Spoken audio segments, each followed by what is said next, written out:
ഈശോ മിശിഹായ്ക്ക് സ്തുതിയായിരിക്കട്ടെ. ഞാൻ മാണിപ്പറമ്പിലച്ചൻ. ഒരു വല്ലാത്ത കൊതിയോടെ ഞാൻ മോഹിച്ചു. എന്ത്? യേശു ഇങ്ങനെ എവിടെയാണ് പറഞ്ഞത്? നാളെ എറണാകുളം ചാക്കൊടുക്കുമോ? അങ്കമാലി നാളെ ചാരം പൂശുമോ? കത്തോലിക്ക സഭയിൽ ഇങ്ങനെ ചെയ്യാത്ത ഏക രൂപത എറണാകുളം അങ്കമാലിയാണ്. എങ്ങനെ ചെയ്യാത്തത്? സത്താതീത മാറ്റം, ട്രാൻസബ്സ്റ്റാൻസിയേഷൻ എന്ന താത്വിക വിശദീകരണം അതാരാണ് നൽകിയത്? അത് ഇപ്പോൾ പറയണോ? അതോ അത് തന്നെ ദൈവശാസ്ത്രപരമായി അവതരിപ്പിക്കണോ?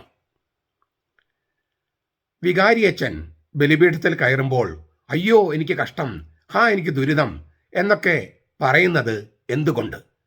കൂശാപ്പ പ്രാർത്ഥനയിൽ ഇങ്ങനെ. പിന്നെ ഈ ഇന്നത്തെ ലത്തീൻ വേദപാഠകം അനുസരിച്ചുള്ള വായനയുടെ പ്രസംഗത്തിൽ എന്താണ് രഹസ്യം എന്ന് ഞാൻ അവതരിപ്പിച്ചു. ഇന്ന് നമുക്ക് പെസഹ രഹസ്യം, അതാണ് നമ്മൾ ചർച്ച ചെയ്യുന്നത്. 2033 ഏപ്രിൽ മാസം 3-ാം തീയതി നമ്മുടെ കർത്താവ് യേശു മിശിഹാ മരിച്ചിട്ട് കൃത്യം 2000 വർഷം തികയാണ്. ഇക്കൊല്ലവും ഏപ്രിൽ 3-നാണ് ദുഃഖവെള്ളി. 2033 ഏപ്രിൽ 5-ന് നമ്മുടെ കർത്താവ് യേശു മിശിഹാ മരിച്ചു ഉത്ഥാനം ചെയ്തിട്ട് കൃത്യം 2000 വർഷമാണ്. ഇക്കൊല്ലവും ഏപ്രിൽ 5-നാണ് ഉയർപ്പ് തിരുനാൾ. അപ്പോൾ 2033 എന്ന മഹാജൂബിലി വത്സരത്തിന് ഒരുക്കമായിട്ട് നമ്മൾ ഞായറാഴ്ചകൾ ലിറ്റർജിയെക്കുറിച്ചാണ് പഠിച്ചുകൊണ്ടിരിക്കുന്നത്. അതിൽ ഇന്ന് നമ്മൾ പഠിക്കുന്നത് കത്തോലിക്ക സഭയുടെ മതബോധനം 1085 1085. ഞാനൊരു തർജ്ജമ പറയാം. സഭയുടെ ലിറ്റർജിയിൽ ക്രിസ്തു വെളിവാക്കുന്നതും സന്നിഹിതമാക്കുന്നതും മുഖ്യമായും അവൻ്റെ തന്നെ പെസഹ രഹസ്യമാണ്. യേശു തൻ്റെ ഭൗമിക ജീവിതകാലത്ത് തൻ്റെ പ്രബോധനത്താൽ പ്രഖ്യാപിച്ചതും പ്രവൃത്തികളാൽ മുൻകൂട്ടി കണ്ടതും തൻ്റെ പെസഹ രഹസ്യമാണ്. അവൻ്റെ സമയം വന്നപ്പോൾ ചരിത്രത്തിലെ ആ അതുല്യ സംഭവത്തിലൂടെ അവൻ കടന്നുപോയി. പക്ഷേ ആ സംഭവം ഒരിക്കലും കടന്നു പോകുന്നില്ല. ഒരിക്കൽ എന്നേക്കുമായി യേശു മരിക്കുന്നു, അടക്കം ചെയ്യപ്പെടുന്നു, മരിച്ചവരിൽ നിന്ന് ഉയർക്കുന്നു, ദൈവപിതാവിൻ്റെ വലത്തെ ഭാഗത്ത് ഇരിക്കുന്നു. റോമാലേഖനം 6:10, ഹെബ്രാലേഖനം 7:27. പിന്നെ ചില സൂചനകൾ യോഹന്നാൻ 13:1, 17:1. ഈ തിരുവചനങ്ങളുടെ അടിസ്ഥാനത്തിലാണ് ഈ കത്തോലിക്ക സഭയുടെ മതബോധനം, ഈ ഖണ്ഡിക തയ്യാറാക്കിയിരിക്കുന്നത്. നമ്മൾ തുടരുകയാണ് തർജ്ജമ. അവൻ്റെ പെസഹ രഹസ്യം നമ്മുടെ ചരിത്രത്തിൽ നടന്ന ഒരു യഥാർത്ഥ സംഭവമാണ്. എന്നാൽ അത് തീർത്തും അതുല്യമാണ്, യുണീക്ക്. മറ്റെല്ലാ ചരിത്ര സംഭവങ്ങളും ഒരിക്കൽ സംഭവിക്കുന്നു, പിന്നെ അത് ഭൂതകാലത്താൽ വിഴുങ്ങപ്പെട്ട് കടന്നു പോകുന്നു. വിപരീത ദിശയിലാണ് ക്രിസ്തുവിൻ്റെ പെസഹ രഹസ്യം. അതിന് ഭൂതകാലത്തിൽ മാത്രം ഒതുങ്ങിക്കൂടാൻ കഴിയില്ല. കാരണം തൻ്റെ മരണത്താൽ മരണത്തെ നശിപ്പിച്ചവനാണ് ക്രിസ്തു. അതിനാൽ ക്രിസ്തു എന്തൊക്കെയാണോ അവൻ മനുഷ്യർക്ക് വേണ്ടി ചെയ്തതും സഹിച്ചതും എന്തൊക്കെയാണോ അത് ദൈവിക നിത്യത്വത്തിലുള്ള പങ്കാളിത്തമാണ്. അക്കാരണത്താൽ തന്നെ എല്ലാ കാലങ്ങളെയും അതിശയിക്കുന്ന അതിനെ എല്ലാവർക്കുമായി സന്നിഹിതമാക്കുകയാണ് ലിറ്റർജിയിൽ. കുരിശും ഉത്ഥാനവും എന്ന സംഭവം എന്നേക്കും നിലനിൽക്കുകയും എല്ലാത്തിനെയും ജീവനിലേക്ക് ആവാഹിച്ച് വലിച്ച് അടുപ്പിക്കുകയും ചെയ്യുന്നു. വളരെ ദൈവശാസ്ത്രപരമായ വളരെ ഗഹനമായ ഒരു ഖണ്ഡികയാണിത്. ഞാനപ്പോൾ അതുകൊണ്ട് 1085 ഞാനൊന്ന് കത്തോലിക്ക സഭയുടെ മതബോധനം ഇംഗ്ലീഷ് ഒന്ന് വായിക്കാം. In the liturgy of the church it is principally his own paschal mystery that Christ signifies and makes present. During his earthly life, Jesus announced his paschal mystery by his teaching, anticipated by his actions.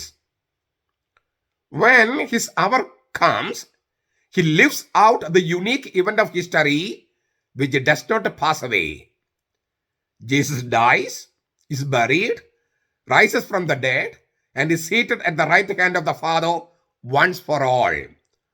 Romans 6:10, Hebrews 7:27, 9:12, John's Gospel 13:1, John's Gospel 17:1. His Paschal mystery is a real event that occurred in our history, but it is unique. All other historical events happen once and then they pass away, swallowed up in the past. The Paschal mystery of Christ, by contrast, cannot remain only in the past, because by his death he destroyed death, and all that Christ is, all that he did and suffered for all men, participates in the divine eternity, and so transcends all times while being made present in them all. The event of the cross and resurrection abides and draws everything toward life. ഞാൻ തർജ്ജമ ചെയ്തതിന് വ്യത്യസ്തമായിട്ടൊരു തർജ്ജമ, ചെറിയ വ്യത്യാസങ്ങളുള്ള തർജ്ജമ നിങ്ങൾക്ക് കത്തോലിക്ക മതബോധനം POS നിരക്കിയതിൽ കാണാം. പല തർജ്ജമകൾ നോക്കുന്നത് നല്ലതാണ്, കാരണം ഓരോ തർജ്ജമയും ഓരോ വ്യാഖ്യാനം കൂടിയാണ്. ഞാൻ പറഞ്ഞല്ലോ, ഈ ഖണ്ഡിക തയ്യാറാക്കിയത് റോമ 6:10, ഹെബ്രായ ലേഖനം 7:27, 9:12, യോഹന്നാന്റെ സുവിശേഷം 13:1, 17:1 ഈ തിരുവചനങ്ങളൊക്കെ വെളിച്ചത്തിലാണ്. ഞാൻ അതിൽ ചില തിരുവചനങ്ങൾ മാത്രം ഒന്ന് സൂചിപ്പിക്കാം. റോമാലേഖനം 6:10, അവൻ മരിച്ചത് പാപസംബന്ധമായി അവൻ ഒരിക്കലായിട്ട് മരിച്ചു, അവൻ ജീവിക്കുന്നതോ ദൈവത്തിനായിട്ട് ജീവിക്കുന്നു. റോമ 6:10. ഹെബ്രായ ലേഖനം 7:27, അവൻ തന്നെ അർപ്പിച്ചുകൊണ്ട് ഒരിക്കലായിട്ട് ചെയ്തു. യോഹന്നാൻ 13:1, പെസഹ തിരുനാളിന് മുമ്പേ താൻ ഈ ലോകം വിട്ട് പിതാവിന്റെ പക്കലേക്ക് പോകാനുള്ള നാഴിക വന്നുവെന്ന് യേശു അറിഞ്ഞിട്ട് ലോകത്ത് തനിക്കുള്ളവരെ സ്നേഹിച്ചതുപോലെ അങ്ങേയറ്റം വരെയും അവരെ സ്നേഹിച്ചു. യോഹന്നാൻ 17:1. ഇത് പറഞ്ഞിട്ട് യേശു സ്വർഗത്തിലേക്ക് നോക്കി പറഞ്ഞു, പിതാവേ, നാഴിക വന്നിരിക്കുന്നു, നിന്റെ പുത്രൻ തന്നെ മഹത്വപ്പെടുത്തേണ്ടതിന് പുത്രനെ മഹത്വപ്പെടുത്തണമേ. ദൈവശാസ്ത്രപരമായി വളരെ ആഴമുള്ള ഖണ്ഡികയാണെന്ന് പറഞ്ഞല്ലോ. ക്രിസ്തീയ ആരാധനയുടെ ഹൃദയത്തുടിപ്പുകളാണ് ഈ ഖണ്ഡികയിൽ ഇങ്ങനെ തിളങ്ങുന്നത്, ആവിഷ്കരിക്കപ്പെടുന്നത്. കത്തോലിക്ക സഭയുടെ മാത്രമല്ല, ക്രിസ്തീയ ആരാധനയുടെ ഹൃദയത്തുടിപ്പുകളാണ്. ക്രിസ്തു ഒരിക്കൽ എന്നേക്കുമായി മരിച്ചു, അത് ആവർത്തിക്കാൻ കഴിയില്ല, സത്യം. എന്നിട്ടും കത്തോലിക്കര് അത് ആവർത്തിക്കാൻ ശ്രമിക്കുകയാണ് എന്ന് ആരോപിക്കുകയാണ് പെന്തക്കോസ്തക്കാര്, ദൈവസഭക്കാര്, അങ്ങനെയുള്ള അകത്തോലിക്കരൊക്കെ. അങ്ങനെ കത്തോലിക്കര് ആവർത്തിക്കാൻ പറ്റാത്തത് ആവർത്തിക്കാൻ ശ്രമിക്കുന്നതിനാൽ ലിറ്റർജിയാണ്, കത്തോലിക്ക ലിറ്റർജിയാണ് ലോകത്തെ ഏറ്റവും വലിയ വിഗ്രഹാരാധന. ഇങ്ങനെയൊക്കെയാണ് ഈ കത്തോലിക്ക സഭയിൽ നിന്ന് വിട്ടുപോയിട്ടുള്ളവർ, പെന്തക്കോസ്തക്കാരും യഹോവസാക്ഷികളും ദൈവസഭക്കാരൊക്കെ പഠിപ്പിക്കുന്നത്. അവർക്കുള്ള മറുപടിയും ഇതിനകത്തുണ്ട്. ഒരിക്കൽ പോലും കത്തോലിക്ക സഭ ആ ചരിത്ര സംഭവത്തെ ആവർത്തിക്കുന്നില്ല, ആവർത്തിക്കാൻ പറ്റില്ല, ആവർത്തിക്കേണ്ട ആവശ്യമില്ല. ഒരിക്കൽ എന്നേക്കുമായിട്ടാണ് അത് സംഭവിച്ചത്. പിന്നെ എന്താണ് ലിറ്റർജിയിൽ ചെയ്യുന്നത്? അവർക്കുള്ള മറുപടി എന്ന് പറഞ്ഞാൽ അത് നമുക്കുള്ള മറുപടി കൂടിയാണ്. കാരണം എന്താണ് ലിറ്റർജിയിൽ ശരിക്കും സംഭവിക്കുന്നതെന്ന് നമ്മിൽ പലർക്കും പിടിപാടില്ല. അപ്പോൾ ഇത് വളരെ നമുക്കുള്ളൊരു മറുപടി കൂടിയാണ്. ഇതിനകത്തുള്ള ചില കാര്യങ്ങൾ തുടക്കത്തിൽ നമുക്കൊന്ന് പറയാം, ചില വാക്കുകൾ. ബലി മാത്രമാണ് ആരാധന. ക്രിസ്തീയ വീക്ഷണം അനുസരിച്ച് ബലി മാത്രമാണ് ആരാധന. പഴയ നിയമത്തിൽ നമ്മൾ ഒരുപാട് ബലികൾ കാണുന്നുണ്ട്, മൃഗബലികൾ. എന്തുകൊണ്ട് ഇത്രമാത്രം മൃഗബലികൾ? ബലി മാത്രമാണ് ആരാധന. അവരത് മൃഗബലികളെ കൊടുത്തത് അത് അപര്യാപ്തം. അപ്പോഴും ബലിയായിരുന്നു അവർക്കും ആരാധന. പുതിയ നിയമത്തിൽ നമുക്കറിയാം, ദൈവവും മനുഷ്യനും പാപമില്ലാത്തവനുമായ ക്രിസ്തു ഒരിക്കൽ എന്നേക്കുമായിട്ട് ബലി, തൻ്റെ ജീവൻ തന്നെ ബലി അർപ്പിച്ചു. ആ ബലിയാണ് ഒരേയൊരു ആരാധന. വീണ്ടെടുക്കപ്പെട്ട രക്ഷിക്കപ്പെട്ടുകൊണ്ടിരിക്കുന്ന മനുഷ്യവംശത്തിന്റെ ഏക ആരാധന രീതി യേശുവിന്റെ ഒരിക്കൽ എന്നേക്കുമായി അർപ്പിക്കപ്പെട്ട ബലിയാണ്. ക്രിസ്തു സ്വന്തം ശരീരവും സ്വന്തം രക്തവും ദൈവപിതാവിന് സമർപ്പിക്കുന്ന, ബലി കൊടുക്കുന്ന ആ കർമ്മമാണ് വീണ്ടെടുക്കപ്പെട്ട മനുഷ്യവംശത്തിന്റെ ഏക ആരാധന. മറിയത്തിന് മുമ്പിലോ വിശുദ്ധരുടെ മുമ്പിലോ കുമ്പിടുന്നത് ഒന്നും തന്നെ ആരാധനയല്ല. അതൊന്നും ബലിയല്ലല്ലോ, കുമ്പിടുന്നതല്ലോ ബലി. ദിവ്യകാരണ ആരാധന പോലും നമ്മൾ തിരുമണിക്കൂർ പിന്നെ നിത്യാരാധന ഒക്കെ പറയല്ലോ, അതെല്ലാം വിശുദ്ധ കുർബാന എന്ന ഏക ബലിയുടെ വിപുലീകരണം മാത്രമാണ്. വിശുദ്ധ കുർബാന മാത്രമാണ് ശരിക്കുള്ള ആരാധന. അത് ബലിയാണ്. ബലി മാത്രമാണ് ദൈവത്തിന് ചേർന്ന ആരാധന. ഇന്നലെ ഞാൻ സൂചിപ്പിക്കുകയുണ്ടായി, ബുദ്ധിയുള്ള ആരാധനയായി നിങ്ങൾ ശരീരങ്ങളെ സജീവ ബലിയായി അർപ്പിക്കുമെന്ന് റോമാലേഖനം 12:1 പറയുന്നു. ക്രിസ്തു ബുദ്ധിയുള്ള ആരാധനയായി സ്വന്തം ശരീരം സമർപ്പിച്ചതുപോലെ അവന്റെ ഏക ബലിയോട് ചേർത്ത് നമ്മുടെ ശരീരങ്ങളെ സമർപ്പിക്കുന്നതാണ് ദൈവത്തിന് ചേർന്ന, മനുഷ്യർക്ക് ചേർന്ന ബുദ്ധിയുള്ള ആരാധന. റോമാലേഖനം 12:1. അപ്പൊ ബലി മാത്രമാണ് ആരാധന എന്നുള്ളതാണ് ഒന്നാമത്തെ പോയിന്റ്. ആ ആരാധന നമ്മൾ മറിയത്തിനോ വിശുദ്ധർക്കോ ആർക്കും തന്നെ കൊടുക്കുന്നില്ല. ഇത് മനസ്സിലാക്കാത്തതുകൊണ്ടാണ് മറിയത്തിന്റെ മുമ്പിലോ വിശുദ്ധരുടെ മുമ്പിലോ കുമ്പിടുന്നതിനെ ആരാധനയായിട്ട് പെന്തക്കോസ്തക്കാരും ദൈവസഭക്കാരും നമ്മളൊക്കെ പലരും തെറ്റിദ്ധരിക്കുന്നത്. 2, പെസഹ രഹസ്യം. രഹസ്യം എന്ന വാക്കിനർത്ഥം ഞാൻ ഇന്നലെ സൂചിപ്പിച്ചു. ദൈവം നിഗൂഢമാക്കി വെച്ചതും ക്രിസ്തുവിലൂടെ വെളിപ്പെടുത്തിയതും എന്നാൽ പൂർണ്ണമായും ഇപ്പോഴും വെളിപ്പെട്ടിട്ടില്ല, അത് നമ്മൾ സ്വർഗത്തിലെത്തുമ്പോഴേ വെളിപ്പെടുകയുള്ളൂ, അതിനെയാണ് രഹസ്യം എന്ന് പറയുന്നത്. പെസഹ രഹസ്യം, ആ വാക്ക് പെസഹ രഹസ്യം, നമ്മൾ കുറച്ച് കഴിയുമ്പോൾ ഈ പെസഹ രഹസ്യം എന്ന വാക്ക് കർത്താവ് എവിടെയാണ് ഉപയോഗിച്ചത്, എങ്ങനെയാണ് ഉപയോഗിച്ചത് എന്ന് നമ്മൾ ചർച്ച ചെയ്യും. ക്രിസ്തു സംഭവം എന്നതിന് വിളിക്കും. ഒറ്റ വാക്കിൽ പറഞ്ഞാൽ ക്രിസ്തുവിൻ്റെ മരണോത്ഥാനവുമാണ്. ക്രിസ്തുവിൻ്റെ മരണോത്ഥാനവും പെസഹ രഹസ്യം. പക്ഷെ അതിനകത്ത് മനുഷ്യാവതാരം, അവൻ്റെ പരസ്യ ജീവിതം, സഹനം, മരണം, അടക്കം ചെയ്യൽ, പിന്നെ ഉത്ഥാനം, സ്വർഗാരോഹണം, പരിശുദ്ധാത്മാവിനെ അയക്കൽ, ഈ സംഭവങ്ങളൊക്കെ ചേരുന്നതിന് ഒറ്റ വാക്കായിട്ട് ഉപയോഗിക്കുന്ന ഒരു പ്രയോഗമാണ് പെസഹ രഹസ്യം. ക്രിസ്തു മരിച്ചു, അടക്കപ്പെട്ടു, ഉയർത്തു, സ്വർഗത്തിലേക്ക് സംവഹിക്കപ്പെട്ടു, ദൈവപിതാവിന്റെ വലതുഭാഗത്ത് ഇരിക്കുന്നു. ഇതിലൂടെ ഈ സംഭവത്തിലൂടെ യേശു മരണത്തെ കീഴ്പ്പെടുത്തുകയും, അതായത് മരണത്തിന്റെ താവളത്തിലേക്ക് പോയി, മരിച്ചവരുടെ താവളത്തിലേക്ക് പോയി, അതിനെ നമ്മൾ നരകത്തിലേക്ക് ഇറങ്ങി എന്നൊക്കെ നമ്മൾ പറയുന്നതിന്റെ അർത്ഥം. ഒരു 3-4 ദിവസം മുമ്പ് ഞാൻ വളരെ ഒരു 1.5 മണിക്കൂറോ അതിന് മേലെയുള്ള ഒരു വീഡിയോയിലൂടെ പറഞ്ഞു, യേശു നരകത്തിലേക്ക് ഇറങ്ങി, ശുദ്ധീകരണ സ്ഥലം എന്താണെന്നൊക്കെ നമ്മൾ വളരെ വിശദമായിട്ട് കണ്ടതാണ്. അപ്പോൾ മരിച്ചവരുടെ താവളത്തിൽ ചെന്ന് സാത്താനെയും മരണത്തെയും കീഴ്പ്പെടുത്തി മരണത്തിനും അഴകലിനും വിധേയമല്ലാത്ത അനശ്വര ജീവൻ ഉദ്ഘാടനം ചെയ്യുകയാണ് തിരുവുത്ഥാനത്തിലൂടെ. അപ്പൊ ഇതിനെയാണ് പെസഹ രഹസ്യം എന്ന് നമ്മൾ വിളിക്കുന്നത്. ഞാൻ പറഞ്ഞല്ലോ, പെസഹ എന്ന വാക്ക് എന്തുകൊണ്ട് ഉപയോഗിക്കുന്നതെന്ന് കുറച്ച് കഴിഞ്ഞിട്ട് നമുക്ക് ചിന്തിക്കാം. ഈ പെസഹ നിങ്ങളോടുകൂടെ കഴിക്കാൻ ഞാൻ അങ്ങേയറ്റം ആഗ്രഹിച്ചു, കൊതിയോടെ മോഹിച്ചു എന്നൊക്കെ പറയുന്നുണ്ടല്ലോ, അതിൽ നിന്നാണ് ആ വാക്ക് വരുന്നത്. നമുക്ക് വിശദമായി ചിന്തിക്കാം. അതുകൊണ്ട് തന്നെ ഇത് എൻ്റെ ഓർമ്മയ്ക്കായി ചെയ്യുമെന്ന് കർത്താവ് പറഞ്ഞത്, ഇത് എൻ്റെ ഓർമ്മയ്ക്കായി ചെയ്യുമെന്ന് പറഞ്ഞത്, ചരിത്രത്തിൽ ജീവിച്ച് മരിച്ചുപോയ ഒരാളുടെ ഓർമ്മയല്ല ലിറ്റർജി. ചരിത്രത്തിൽ ജീവിച്ച് മരിച്ചുപോയ ഒരാളുടെ ഓർമ്മയല്ല ലിറ്റർജി. ഇതെൻ്റെ ഓർമ്മയ്ക്കായി ചെയ്യുവനെന്ന് യേശു പറഞ്ഞത്, നമ്മൾ ഈ മരിച്ചുപോയവരുടെ ഓർമ്മ ആചരിക്കുമല്ലോ, പുലയടിയന്തരം, ആണ്ട് കഴിക്കുക, അങ്ങനെയുള്ള ഒരു പുലയടിയന്തരം പോലത്തെ ഒരു ഓർമ്മയാചരണമല്ല കർത്താവ് ഉദ്ദേശിച്ചത്. പിന്നെയോ അന്ത്യത്താഴത്തിൻ്റെ ഓർമ്മയുമല്ല. അന്ത്യത്താഴത്തിൻ്റെ ഓർമ്മയായിരുന്നെങ്കിൽ നമ്മൾ നിലത്ത് കിടന്നാണ് ചെയ്യുക. അതിങ്ങനെ സി ആകൃതിയിലുള്ള മേശ, 3 മേശ ഉണ്ടായിരുന്നു അന്ത്യത്താഴത്തിന്. ട്രിക്ലിനിയം എന്നാണ് ലത്തീനിൽ പറയുക. ഇതേക്കുറിച്ചൊക്കെ ഞാൻ വളരെ വിശദമായിട്ട് 2-3 വീഡിയോസിൽ പറഞ്ഞിട്ടുള്ളതാണ്. അപ്പോൾ അന്ത്യത്താഴത്തിൻ്റെ ഓർമ്മയായിരുന്നെങ്കിൽ നിലത്ത് കിടന്നാണ് നമ്മൾ ചെയ്യുക. ഇപ്പം നമ്മൾ എഴുന്നേറ്റ് നിന്നാണ് ചെയ്യുന്നത്. കാരണം എന്താ? ഉത്ഥിതനുമായുള്ള കൂടിക്കാഴ്ചയാണ് വിശുദ്ധ കുർബാന. ഉത്ഥിതനുമായി സ്ത്രീകൾ കൂടിക്കാഴ്ച നടത്തിയത് രാവിലെയാണ്. മത്തായിയുടെ സുവിശേഷം 28:9-10, യോഹന്നാന്റെ സുവിശേഷം 20:9 മുതൽ 17 വരെ. അപ്പോൾ അതുകൊണ്ടാണ് നമ്മൾ ഈ വിശുദ്ധ കുർബാന രാവിലെ ഉത്ഥിതനുമായുള്ള കൂടിക്കാഴ്ചയാണ്. ഉച്ച കഴിഞ്ഞ് 3:30 സമവായ കുർബാന, അത് അത്ര കണ്ട് ശരിയല്ല. സമവായം തന്നെ തെറ്റ്. പിന്നെ ഈ 3:30 കർത്താവ് മരിച്ചത് 3 മണിക്കെന്നൊക്കെ പറയാം, പക്ഷെ ഉത്ഥിതനുമായുള്ള കൂടിക്കാഴ്ചയാണ്. അതുകൊണ്ടാണ് രാവിലെ നമ്മൾ കുർബാന. സാബത്ത് ശനിയാഴ്ച വൈകിട്ടായിരുന്നെങ്കിൽ ഞായറാഴ്ച രാവിലെയാണ് കുർബാന.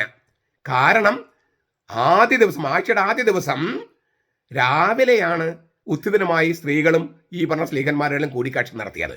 അപ്പോൾ അതുകൊണ്ടാണ് നമ്മൾ എഴുന്നേറ്റ് നിൽക്കണേ.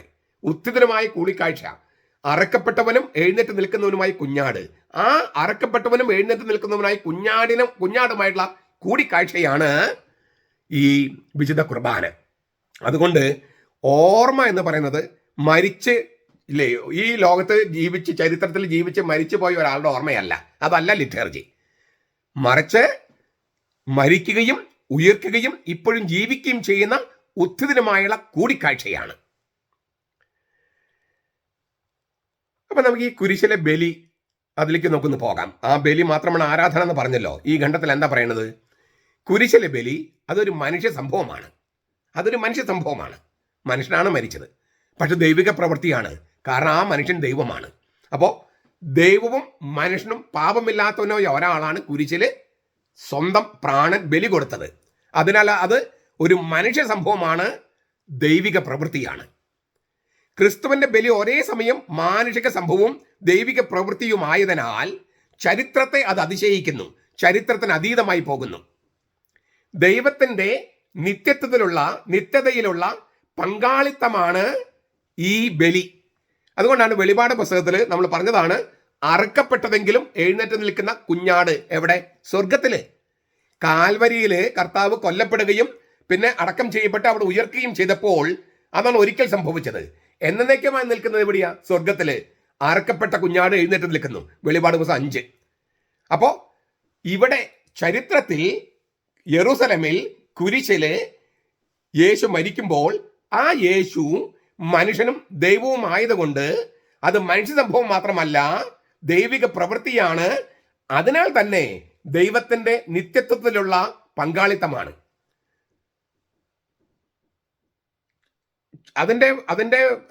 അതിന്റെ പ്രത്യാഘാതങ്ങളും ക്ലിയർ ആണ്. ചരിത്രത്തിന്റെ സമയരേഖയെ കാലഗണനയെ അത് ഖണ്ഡിക്കുന്നു, അതിന് അതീതമായി പോകുന്നു. സമയത്തിനും കാലത്തിനൊക്കെ അതീതനായ ദൈവത്തിന്റെ പ്രവൃത്തി ആയതുകൊണ്ട് അത് ചരിത്രത്തിന്റെ ചട്ടക്കൂടിൽ ഒതുങ്ങി നിൽക്കാൻ കഴിയില്ല. ഇത് മനസ്സിലാക്കാത്തത് കൊണ്ടാണ് പെന്തക്കോസ്തക്കാരും ദൈവസഭക്കാരും ഒക്കെ ഒരിക്കൽ എന്നേക്കുമായി സമർപ്പിക്കപ്പെട്ടത് അത് ഭൂതകാലത്താണ്, ഇനി അത് ആവർത്തിക്കേണ്ട കാര്യമില്ല, ആവർത്തിക്കാൻ കഴിയില്ല. നമ്മൾ ആവർത്തിക്കാൻ ശ്രമിക്കുന്നുമില്ല. പക്ഷേ അത് നിത്യമായി നിലനിൽക്കുകയാണ്. ക്രിസ്തുവിന്റെ ബലി നിത്യമായി നിലനിൽക്കുകയാണ്. കാരണം അത് മനുഷ്യ സംഭവം മാത്രമല്ലല്ലോ, ദൈവത്തിന്റെ പ്രവൃത്തിയല്ലേ. കാലദേശങ്ങൾക്ക് അതീതമായ, സമയത്തിനും കാലത്തിനും ദേശത്തിനൊക്കെ അതീതനായ ദൈവത്തിന്റെ പ്രവൃത്തിയായതിനാൽ അത് ഭൂതകാലത്ത് ഒതുങ്ങി നിൽക്കല്ല, വർത്തമാന കാലത്തിലും അത് സന്നിഹിതമാണ്. യേശു വെറും ഒരു ചരിത്ര പുരുഷനല്ല, ദൈവപുത്രനാണ്. ചരിത്രപുരുഷനാണ്, ദൈവപുത്രനാണ്. ചരിത്രത്തിലെ സംഭവം ചരിത്രത്തെ വെട്ടിപ്പിളർന്ന് സമയത്തിനും ചരിത്രത്തിനും അതീതമായി നിൽക്കുകയാണ്. അതിനാലാണ് ഒരിക്കൽ അത് സംഭവിച്ചതെങ്കിലും എന്നേക്കുമായി നിലനിൽക്കുന്നത്. അങ്ങനെ ഒരിക്കൽ സംഭവിച്ചതും എന്നാൽ എന്നേക്കുമായി നിലനിൽക്കുന്നതുമായ ആ നിത്യമായ ബലിയിലേക്ക്, യേശുവിന്റെ പെസഹ രഹസ്യത്തിലേക്ക് നമ്മെ വലിച്ചടുപ്പിക്കുകയാണ് ലിറ്റർജി. ഒരിക്കൽ എന്നേക്കുമായി സംഭവിച്ചത് നമുക്കിപ്പോൾ അനുഭവിക്കാൻ കഴിയുന്നത് ലിറ്റർജിയിലൂടെ മാത്രമാണ്. ചരിത്ര സംഭവം ആവർത്തിക്കാൻ കഴിയില്ല. പക്ഷേ യേശു ചരിത്രത്തിൽ മരിച്ചത്, ഒരിക്കൽ എന്നേക്കുമായിട്ട് മരിച്ചത്, ഒരിക്കലാണ് മരിച്ചതെങ്കിലും എന്നേക്കുമായി നിലനിൽക്കുന്നത് അവൻ ദൈവമായതുകൊണ്ടാണ്. അക്കാരണത്താൽ തന്നെ അത് ലിറ്റർജിയിലൂടെ ആവിഷ്കരിക്കാൻ പറ്റുമെന്ന് കർത്താവിന് അറിയാവുന്നത് കൊണ്ടാണ് ഇത് എൻ്റെ ഓർമ്മയ്ക്കായി ചെയ്യുവനെന്ന് പറഞ്ഞത്. ഇത് എൻ്റെ ഓർമ്മയ്ക്കായി ചെയ്യുവൻ. ആ ഇത് എന്ന് പറയുന്നത് അന്ത്യത്താഴമല്ലെന്ന് ഞാൻ പറഞ്ഞു കഴിഞ്ഞു. ഉത്ഥിതനുമായുള്ള കൂടിക്കാഴ്ചയാണ്. ഉത്ഥിതനാണ് സമയ കാലദേശങ്ങൾക്ക് അതീതമായി, സമയത്തിനും സ്ഥലത്തിനൊക്കെ അതീതമായിട്ട് നിലനിൽക്കുന്നത്. കുരിശുമരണത്തിലൂടെ അവൻ കടന്നുപോയത് അതിലേക്കാണ്. ഒന്നുകൂടെ വ്യക്തമാക്കിയാൽ, ചരിത്രത്തിലെ സംഭവത്തെ ഇന്നത്തെ ഭൂതകാല ചരിത്ര സംഭവത്തെ ഇന്നത്തെ വർത്തമാനകാല യാഥാർത്ഥ്യമാക്കി മാറ്റാൻ വേണ്ടിയിട്ടാണ് കർത്താവ് വിശുദ്ധ കുർബാന സ്ഥാപിച്ചതും ഇതെന്റെ ഓർമ്മയ്ക്കായി ചെയ്യുവനെന്ന് പറഞ്ഞതും. ഒരിക്കൽ മാത്രം സംഭവിച്ചവന്റെ മരണവും ഉത്ഥാനവും, അതായത് മരണത്തിന്റെ മേലുള്ള വിജയം, ഇന്ന് നമുക്ക് പ്രാപ്യമാകുന്നത് ലിറ്റർജിയിലൂടെ മാത്രമാണ്. മറിച്ചാണെങ്കിൽ വിശ്വാസം എന്ന് പറയുന്നത് മൂർത്തമാകാത്ത വെറും ഭാവന മാത്രമായി നിൽക്കും. ലിറ്റർജി ഇല്ലെങ്കിൽ, കൂതാശകളില്ലെങ്കിൽ ക്രിസ്തുവിനുള്ള വിശ്വാസം എന്നത് നമ്മുടെ വെറും ഭാവനയാകും. ഇതാണ് അവർക്ക് പറ്റുന്ന തെറ്റ്. ഈ കത്തോലിക്ക സഭയിൽ നിന്ന് വിട്ടുപോയവർക്ക് പറ്റുന്ന തെറ്റ്, അവർക്ക് വിശ്വാസം വെറും ഭാവനയാണ്. നമുക്ക് വിശ്വാസം മൂർത്തരൂപം പ്രാപിക്കുകയാണ്. മൂർത്തരൂപം അന്ന് കർത്താവിനെ കണ്ട് തൊട്ട് കേട്ട് മനുഷ്യാവതാരത്തില് ആ സംഭവം ഇന്ന് നമുക്ക് കഴിയാണ്. കർത്താവിനെ കാണാം, കർത്താവിനെ തൊടാം, കർത്താവുമായിട്ട് നമുക്ക് ഒന്നാകാം. മനുഷ്യാവതാരം നൈരന്തര്യമാക്കപ്പെടുകയാണ് വിശുദ്ധ കുർബാനയിലൂടെ. കാലദേശങ്ങൾക്ക് അതീതനായവൻ കാലദേശങ്ങൾക്കുള്ളിൽ വന്ന് മരണത്തെ കീഴ്പ്പെടുത്തി പുതിയ ജനസിൽ ജീവൻ ഉദ്ഘാടനം ചെയ്തു. ആ പുതിയ ജനസിൽ ജീവനിലേക്ക്, ഉയർപ്പിലേക്ക് ഇന്ന് സത്യവിശ്വാസികൾക്ക് പ്രവേശനം നൽകുന്നത് ലിറ്റർജിയാണ്, ലിറ്റർജിയിലൂടെ മാത്രമാണ്. അപ്പോൾ ഇതെന്റെ ഓർമ്മയ്ക്കായി ചെയ്യുവിനെന്ന് പറഞ്ഞ് ലിറ്റർജി സ്ഥാപിച്ചത് ഈ ഒറ്റ കാര്യത്തിന് വേണ്ടിയാ. അവൻ ഒരിക്കൽ എന്നേക്കുമായി ചെയ്തതിലേക്ക് ഇന്ന് എന്നും ജീവിക്കുന്ന, ഇന്നും എന്നും ഏത് കാലങ്ങളിലും ജീവിക്കുന്ന മനുഷ്യർക്കും പ്രവേശനം നൽകുക. ഉത്തുവിനുമായുള്ള കൂടിക്കാഴ്ചയിലൂടെ പുതിയ ജനസിലുള്ള ജീവനിലേക്ക്, മരണത്തിന്റെയും അഴുകളുടെയും നിയമങ്ങൾക്ക് വിധേയമല്ലാത്ത ആ ജീവനിലേക്ക് കടക്കാൻ കഴിയുക. അപ്പൊ പെസഹ രഹസ്യത്തിന്റെ സ്വഭാവം എന്താണ്? അത് ചരിത്രത്തിൽ, ഭൂതകാലത്തിൽ സംഭവിച്ചു.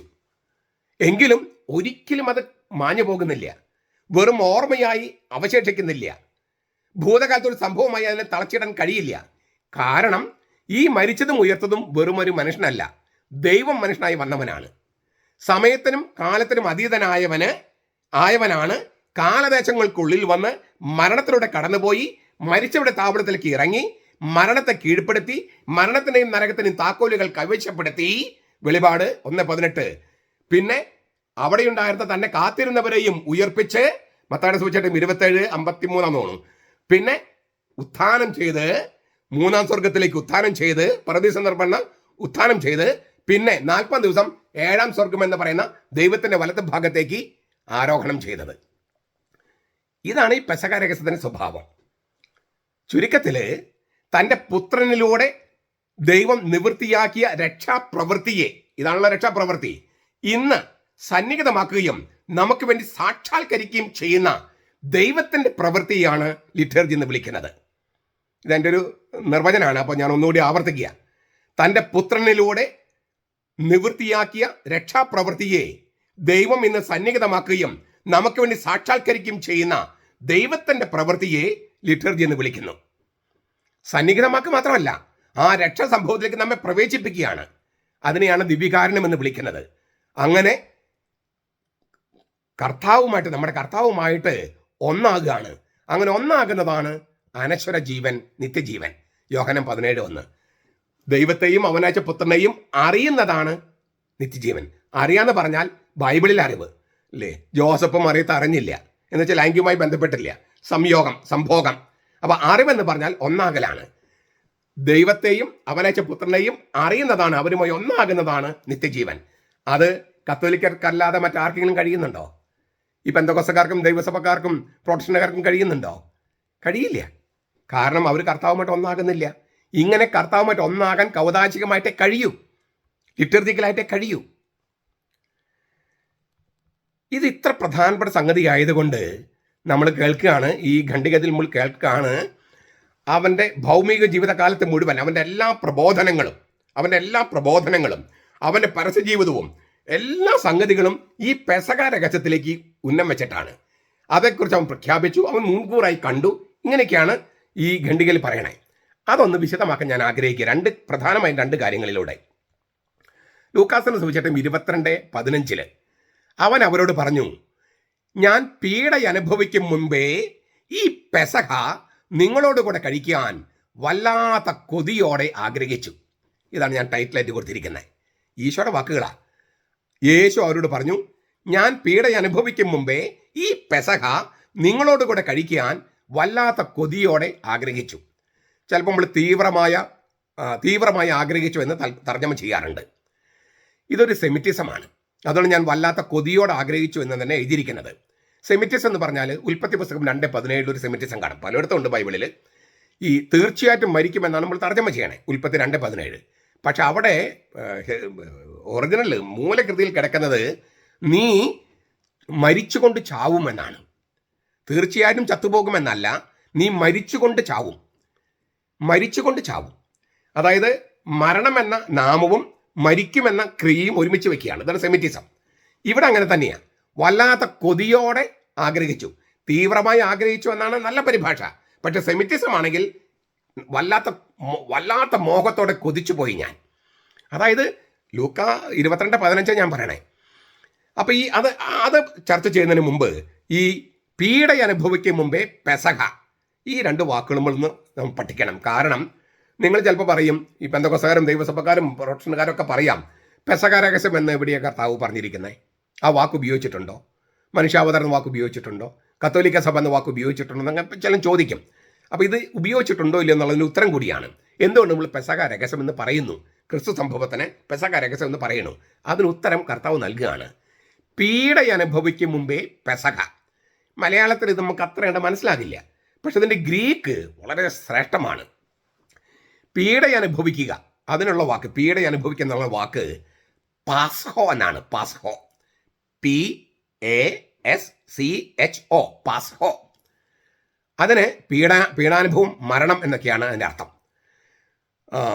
ലൂക്കാസിന് സുവിശേഷം 24:26, 24:46, നടപടി പുസ്തകം സ്ലീഹന്മാർ നടപടി 3:18, 17:3, 26:23 ഈ വാക്ക് ഉപയോഗിച്ചിട്ടുണ്ട്.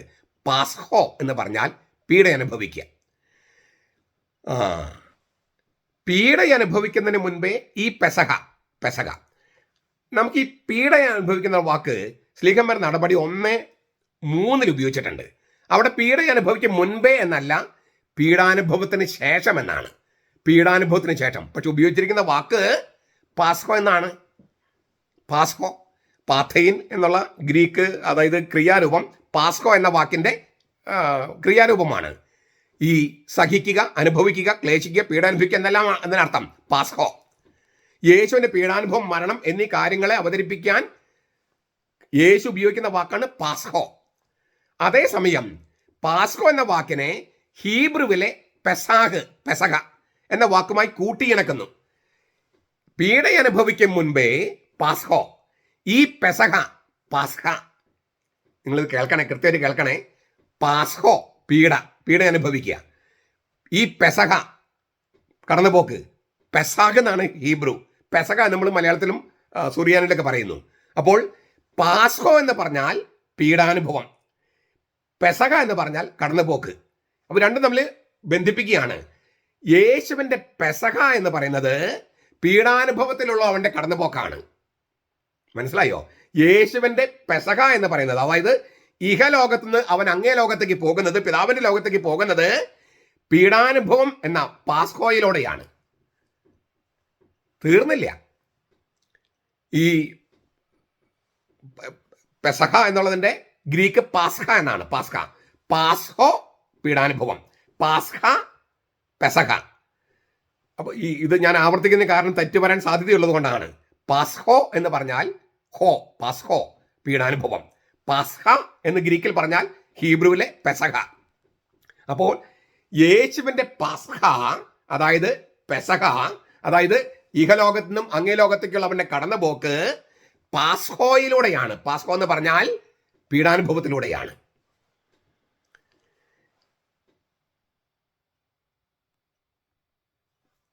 വേറൊരു സൂചന കൂടിയുണ്ട്. പാസ്ഹ എന്ന വാക്കിന് ഹീബ്രുവിൽ കുഞ്ഞാട് എന്നർത്ഥമുണ്ട്. കുഞ്ഞാട്. അപ്പോൾ നോക്കുക, യേശു നല്ല ഇടയനായ, സാക്ഷാൽ ഇടയനായ യേശു കുഞ്ഞാടായി വന്ന്, ദൈവത്തിൻ്റെ കുഞ്ഞാടായി വന്ന് ലോകത്തിൻ്റെ പാപങ്ങൾ എടുത്തു മാറ്റിയിട്ട് അവൻ പിതാവിൻ്റെ ലോകത്തേക്ക്, പിതാവിൻ്റെ അടുക്കലേക്ക് തിരിച്ചു പോകുന്നത് കുഞ്ഞാടായിട്ടാണ്. അറക്കപ്പെട്ട് കൊല്ലപ്പെട്ട് എഴുന്നേറ്റ് നിൽക്കുന്ന കുഞ്ഞാടായി ഇടയൻ കുഞ്ഞാടായി പിതാവിൻ്റെ ലോകത്തിലേക്ക് കടന്നു പോകുന്നത് പെസഹ. പാസ്കയായി, കുഞ്ഞാടായി പെസഹ കടന്നു പോകുന്നത് അവൻ്റെ പീഡാനുഭവം എന്ന് പറയുന്ന പാസ്കോയിലൂടെയാണ്. അപ്പം ഞാൻ ഒന്നുകൂടി പറയാം. ഇത് ആവർത്തിക്കുന്നതിൽ നിങ്ങൾ വിഷമം വിചാരിക്കരുത്.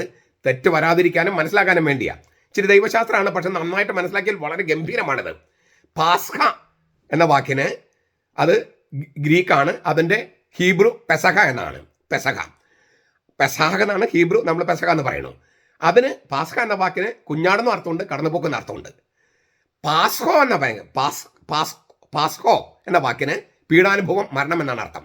അപ്പോൾ പാസ്ഹയായ യേശു, അതായത് കുഞ്ഞാടായ യേശു പെസഹായിലൂടെ, കടന്നുപോക്കിലൂടെ പിതാവിൻ്റെ ലോകത്തിലേക്ക് കടന്നു പോകുന്നത്, പെസഹായിലൂടെ കടന്നു പോകുന്നത് പാസ്ഹോ വഴിയാണ്, അതായത് പീഡാനുഭവം, മരണം വഴിയാണ്.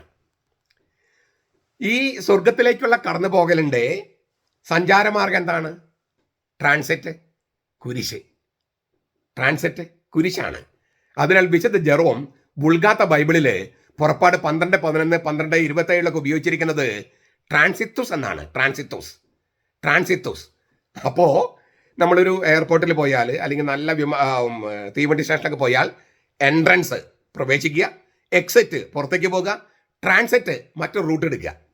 അപ്പോൾ യേശു ഇഹലോകത്തേക്ക് എൻട്രി ചെയ്തു, മനുഷ്യാവതാരം. പിന്നെ പിതാവിൻ്റെ അടുക്കലേക്ക് അവൻ എക്സിറ്റ് ആകുന്നത് ട്രാൻസിറ്റ് വഴിയാണ്. ആ ട്രാൻസിറ്റ് ഏതാണ്? കുരിശ് എന്ന ട്രാൻസിറ്റ് വഴിയാണ് കുഞ്ഞാടായ ഈശോ ഇഹലോകത്തു നിന്നും അങ്ങേ ലോകത്തേക്ക് എക്സിറ്റ് ആകുന്നത്.